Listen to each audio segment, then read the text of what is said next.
Viewers, এই মুহূর্তে তো আরেকটি সেল আপডেট। এই ব্যক্তি সেল করিলে আমি বড় ভাইয়ের কাছে, ভাই কোথায় থেকে আসলো, কত টাকাতে এই ব্যক্তি কিনলো, সেই সম্পর্কে জেনে নেই ভাইয়ের কাছ থেকে। আসসালামু আলাইকুম, কেমন আছেন ভাই? আপনার নামটা যেন কি ভাই? রিফাত। রিফাত। আপনি কোথা থেকে আসছেন ভাই? নারায়ণগঞ্জ থেকে।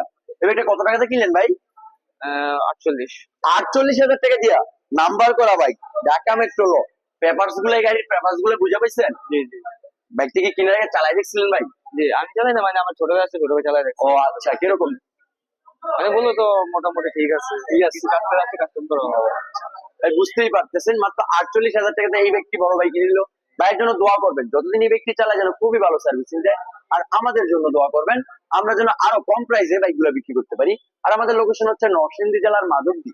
মাধবদী বাস স্টেশন নেমে 20 টাকা রিক্সা ভাড়া দিবে, বলবেন যে শীতলাবাড়ি মোড়, মিড টাওয়ার। মিড টাওয়ারের আন্ডারগ্রাউন্ডে কিন্তু সম্রাট বাইক। আল্লাহ হাফিজ।